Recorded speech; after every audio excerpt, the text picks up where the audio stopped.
Well, hello, hello, hello. It's Teresa Sanderson. Today we are talking about burned out and undervalued, why nurses need real mental health support.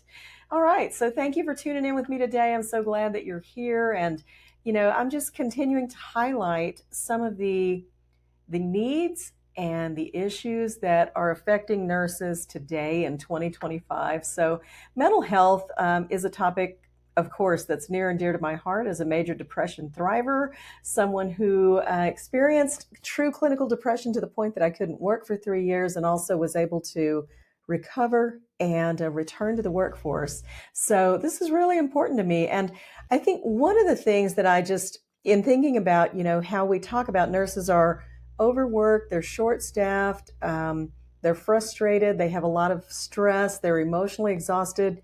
It's kind of a recipe for disaster, isn't it? I mean, it's not, what do we expect is going to happen if nurses are in that situation for a prolonged time? What can we expect is going to be happening to them? Is it good for them? I think we'd all say no.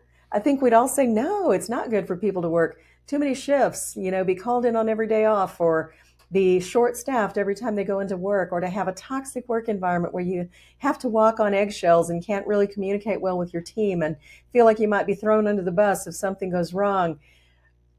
And the emotional exhaustion as well of, what nurses see every day.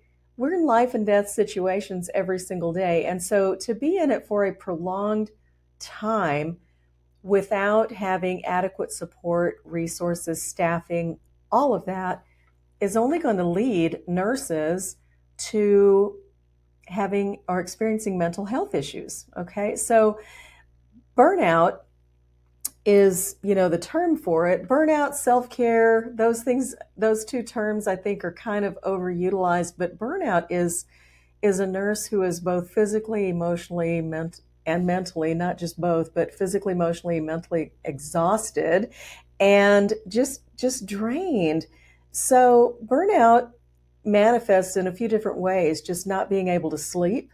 Number one, having those racing thoughts at night and you can't turn your mind off. That is an example of, the insomnia that can accompany burnout. Also, depression, that high anxiety that happens maybe 24 hours before your shift, irritability. Okay. A lot of these things are symptoms of burnout. And then also just kind of crashing when you get home or you have a day off. I'm going to lay on the couch. I'm not going anywhere. I'm not talking to anybody. That's another sign, okay, that you may be experiencing burnout. And so it's important for us to recognize this, but it's not enough to just recognize it anymore. We've been talking about this for decades. We've been talking about nursing retention. We've been talking about burnout all of these years.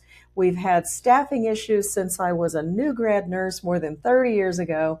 When are we going to change it?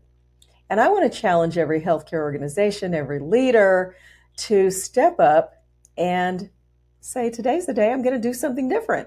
I'm going to do something different for nursing because you know what? Poor mental health impacts nursing retention. Whether you want to believe it or not, this is when nurses are feeling like I'm anxious, I'm depressed, I'm so frustrated at work, I'm burnout, that's going to increase your call-ins and it's going to increase nurses leaving the workforce, okay? Nurses with mental health, without mental health support who are experiencing burnout are far more likely to quit, okay? Burned out nurses also make more errors, and this puts patients at risk. And toxic work environments do drive nurses out. So no matter what sign-on bonus you offer on the front end, if there's a toxic work environment that nurse is coming into where things aren't running very well and communication is terrible and maybe there's a good old boy or good old girl society that exists and doesn't readily accept new people, that new hire is going to fall out the back door of your building and they're never going to look back. Okay? So our retention strategies of, sign-on bonuses and things like that just really don't work if we don't clean up the culture. But also, when nurses are experiencing mental health issues, let's go there. When it does become anxiety, depression, even burnout, that frustration, all of that, okay? And mental health support is needed. We need to do a few things to be very, very, very helpful for the nurses who are going through that. One of those would be, let's do our best to remove the stigma. Let's make it okay to talk about it. Okay. I am somebody who experienced this myself, and I live in a very small rural community where I didn't want anybody to know that I was seeing a psychiatrist, that I needed a therapist, that all of this stuff, right? Because of the stigma, I felt like my professional credibility would go right out the window and I just would never be able to work as a nurse again. Okay. That's a real fear among nurses. And and healthcare professionals in general, but we need to be talking about that and looking at it and saying it's okay if you need support. Now I recognize that therapy and even seeing a psychologist or psychiatrist here and there is just another tool in my toolkit that I can pull out when I need it. But at the time, it was terribly stigmatized and it carried a lot of stigma for me and a lot of weight. And all that stigma does is keep people from accessing care. So nurse managers, nurse leaders, get comfortable talking with your staff about how are they feeling with their mental and emotional health, right? Do you need support? These are questions that you could be asking. If you notice somebody who's having frequent call-ins and they're ordinarily your steady Eddie on the unit, how can you support them? You know, if it's unusual for them to do that and it's becoming a pattern, it's time to have a meaningful conversation with them about what's causing this to happen for you.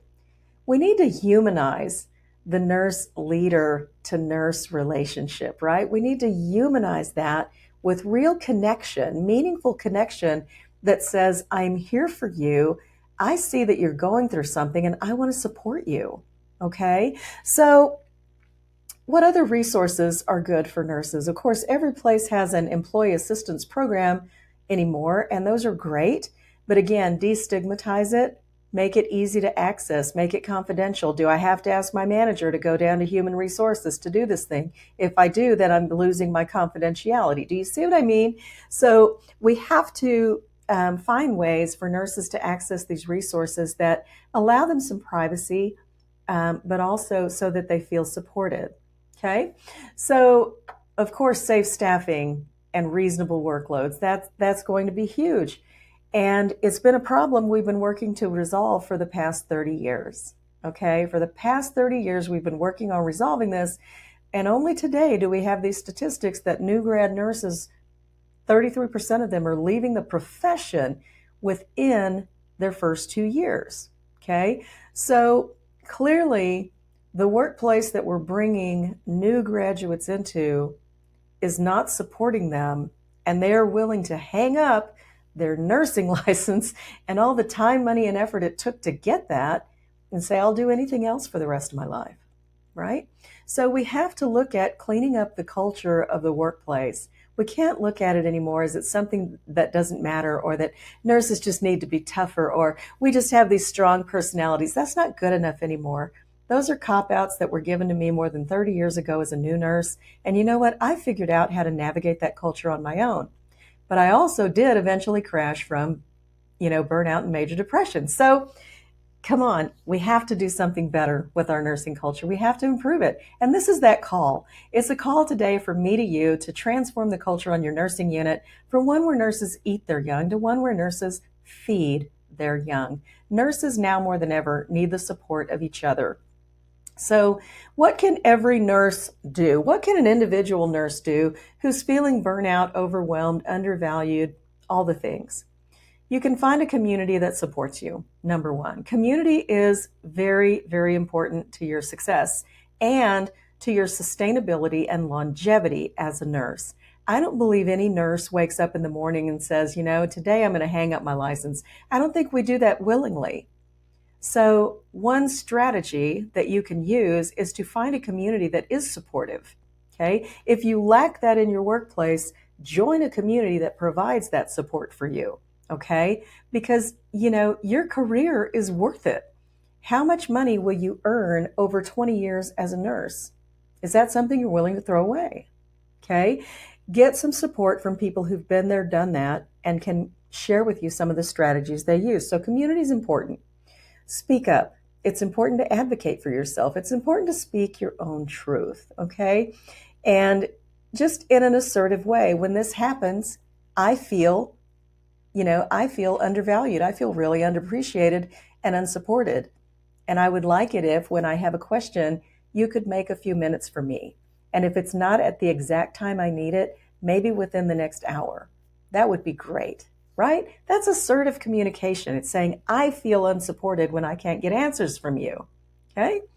Seek out mental health resources if you need it. And one of my biggest calls right now is to really help nurses understand that the best time to seek support for mental health resources is before you ever need it. Before you ever need it. If I had ever imagined what the journey from diagnosis of clinical depression and the 3 years of recovery, I'm still in recovery, right? I will always be in recovery, but those 3 long years before I made it back to a normal lifestyle, I would not wish that on my worst enemy ever, ever.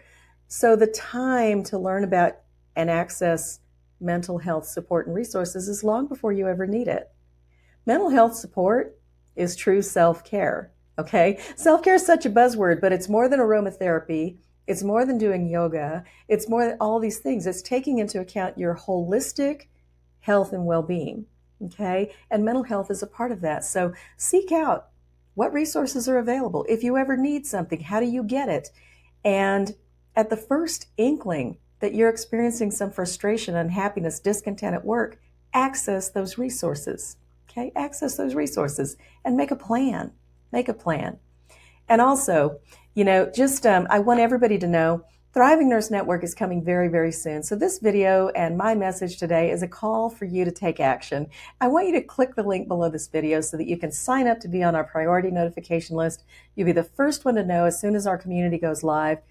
It's myself and 25 of my nearest and dearest friends who are serving as nifty Nurses Feed Their Young experts, and they have years of expertise in their nursing fields. And it's me and 25 others who are ready to step up and serve and support you in an online community that's confidential. And there's just so much more I could say about it, but all that's coming very soon. So I've got to keep some of it under wraps. But click the link below, join the priority notification list so you'll be in the know, and I will chat with you soon. Bye.